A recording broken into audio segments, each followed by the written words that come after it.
My student debt will most likely, by the time I graduate, be around $80,000 at minimum. It's really complicated. I just don't understand how we have to pay so much money to get an education, especially like in America. It's overwhelming. I'm not sure what I'm going to do with my major yet, so it's kind of crazy thinking about paying off all that debt, but somehow it'll disappear. College is getting increasingly expensive. Tuition at U.S. universities has risen faster than inflation in every year since 1981. So why is the price of college rising so quickly? It's basic supply and demand. We're seeing enormous increases in the demand for higher education, and universities can respond in two ways: increasing the supply by accepting more students, or increasing the tuition.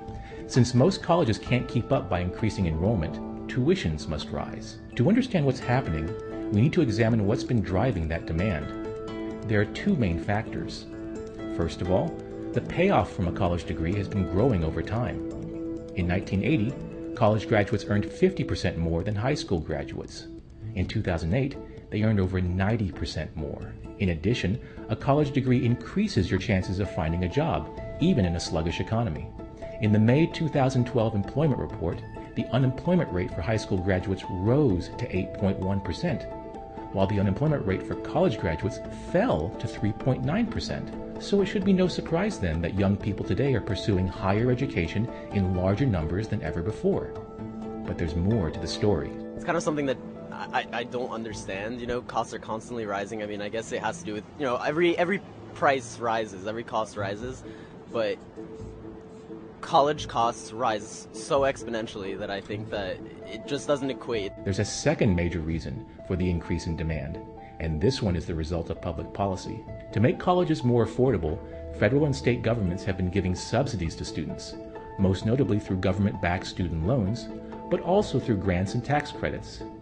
In fact, as prices rise, there's political pressure to increase these subsidies. What many students don't realize is these subsidies actually lead to higher tuitions. When you subsidize something, it's cheaper for people to consume. So people consume more of it, and demand rises. So while students may want more subsidies to make college more affordable, ironically, more subsidies actually make college less affordable, because they fuel the demand that's driving tuitions upward. Instead of being helped by the subsidies, students are just taking on more debt than ever before. And this rising demand also drives up prices in another way. Because colleges have no trouble filling seats, even with record high tuitions, they felt no pressure to cut costs. Instead, colleges have spent more: fancy student centers, dining halls, athletic facilities, and many more administrative staff than ever before.